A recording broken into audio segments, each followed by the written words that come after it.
Hello internet users and welcome back to another video. It's well known by now that the mechanics of old Pokemon games can be pretty broken. I'm sure that if you're even a little bit familiar with Pokemon Red, Blue, or Yellow, then you'll know that there's more than 1,000 different ways that you can cause game-breaking glitches. And for today's video, we're going to take a closer look at some of these methods and go over the topic of creating some endless battles. Some of you might be wondering what I mean by that. You see, something that's a little infamous about Gen 1 is how its mechanics have the potential to create a battle that cannot be won or lost. One of the most well-known examples of this can be seen with Sabrina in Red and Blue.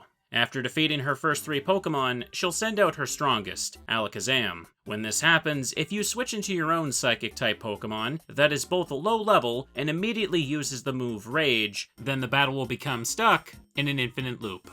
Every turn, my Starmie here will use Rage on its own, and her Alakazam will always use Recover, healing back to full health every time. If you're used to later Pokemon games, then you might question why I'm claiming this will go on forever. It would make sense to assume that both Pokemon will eventually run out of move PP and then be forced to use different attacks. However, in Generation 1, enemy trainers and wild Pokemon do not use PP for their moves. Every single opponent in the game can use moves forever and never have to use Struggle. In the case of Starmie here, the move Rage functions awkwardly in Gen 1. When you use it once, it locks the Pokemon into using it every single turn, even skipping the usual command menu on the turn. This means that we can't select a different move, access the item menu, or even try to switch to a different Pokemon. As well, while the user is in this state of Rage, the game no longer subtracts PP from the move. It will use the move continuously without ever costing anything more. The next question you might ask is why Alakazam doesn't just use a different move. Why does it insist on using Recover to heal 100% of the time? Sabrina's Alakazam knows 4 moves. 3 of these are Psychic type, and the last one is the normal move Recover. Because Sabrina is a gym leader, the game makes her move selections work differently compared to common trainers. Since my Pokemon, Starmie, is a Psychic type, it's able to resist damage from Psychic attacks, so she'll entirely avoid using moves of that type against it. This means that no matter the situation, she'll always select Recover, even though this is a move that can't actually inflict damage. If you've been watching the footage up until now, then you'll probably understand why this breaks the game. Under all these conditions, the game state cannot advance. Starmie endlessly deals a small amount of damage, while Alakazam endlessly heals it. Neither side can be knocked out or ever run out of resources. The only thing the player can do is press the A button to advance the text, as the exact same exchange happens again and again. There is no way to end the loop unless the game is turned off and the last save is reloaded.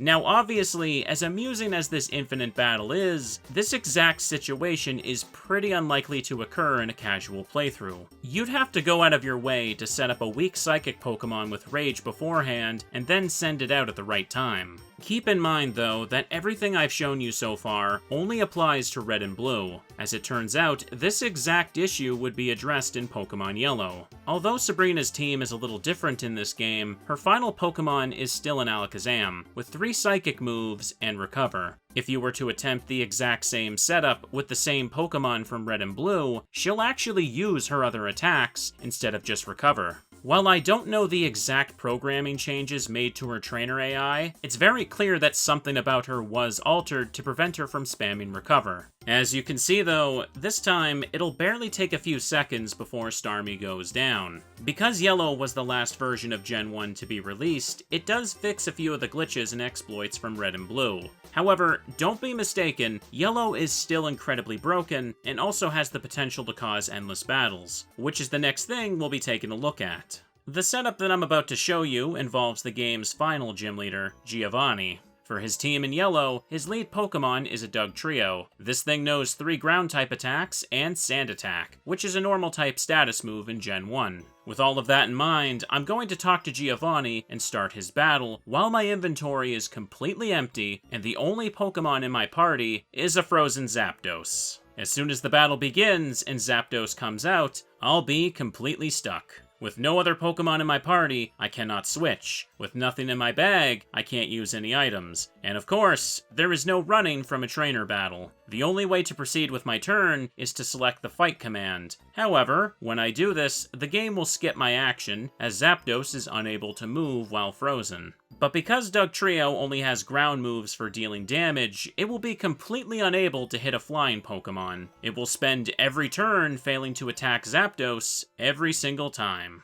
It's also important to remember that here in Gen 1, the freeze status is unbelievably broken. Unlike later Pokemon games, there is no random chance to thaw out each turn. A frozen Pokemon will remain completely immobile unless one of these three things happen. Number 1, the Pokemon is hit by a fire move that can cause a burn. Number 2, the player uses an ice heal on it. Or number 3, the opponent uses the move Haze. In the current battle I've set up, none of these things are possible, so Zapdos will remain frozen forever. Another thing to keep in mind is that Giovanni will never switch out his Pokemon. Even though he still has an entire team capable of landing hits on Zapdos with other moves, he will always attempt to attack with his leading Dugtrio, and there is nothing we can do to change this. Once again, in this situation, all I can do is press the A button as the same event repeats itself endlessly. Zapdos skips its turn, while Dugtrio fails to deal damage. The battle will continue infinitely, and the only way to escape the loop is to turn off the game. While we're on the topic of Giovanni though, it's also worth noting that his leading Pokemon in Red and Blue can also be used to create a similar scenario. In those games, he starts the battle with a Rhyhorn that only knows 4 normal-type moves. So if we start this battle with a frozen ghost Pokemon like Gengar, then the same loop will occur. The player Pokemon will be unable to move, while all of Rhyhorn's attacks fail forever. And yet again, Giovanni will never attempt to switch to a different Pokemon.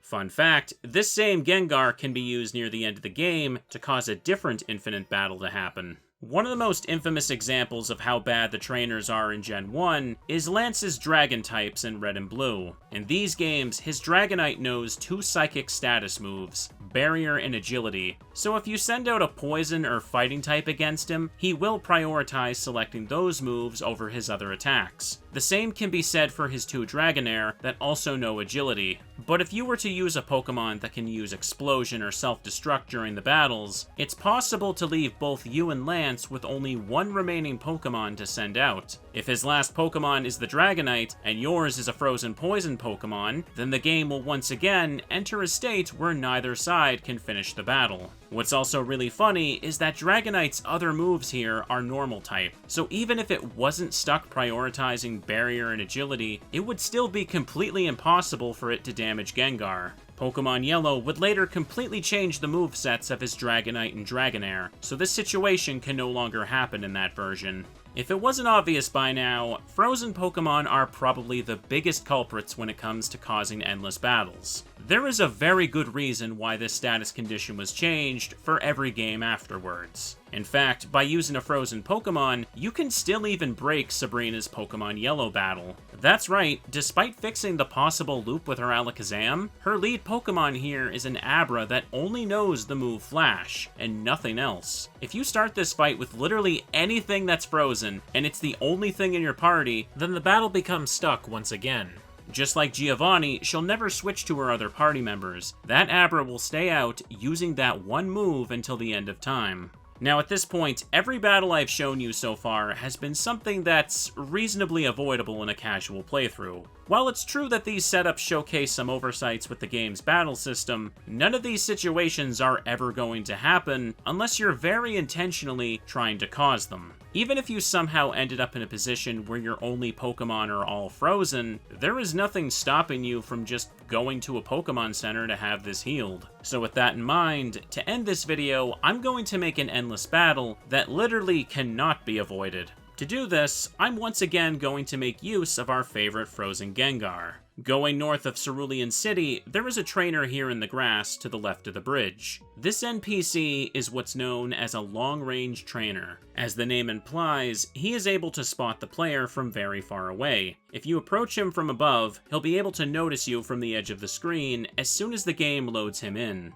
There are a handful of trainers like this throughout Kanto, and if you're familiar with Gen 1 glitches, you'll know that these trainers are used for some of the most famous glitches in the game. However, for this video, I'll be using them for something a lot less fun. You see, there is a very simple oversight with how these NPCs work. When you step onto a tile that's within their line of sight, that also loads them onto the edge of the screen, there is a tiny window where the player can open the pause menu. As soon as this menu is closed though, the exclamation point will appear above the trainer's head, locking the player into the normal battle. But, if I were to activate the menu on this specific tile, while the only Pokemon in my party was the frozen Gengar, what do you suppose might happen if I save the game here? If you do this exactly how I've shown, then congratulations, you just made this entire save file completely unplayable. After the save completes, the menu will close on its own, and the trainer will spot you to initiate his battle.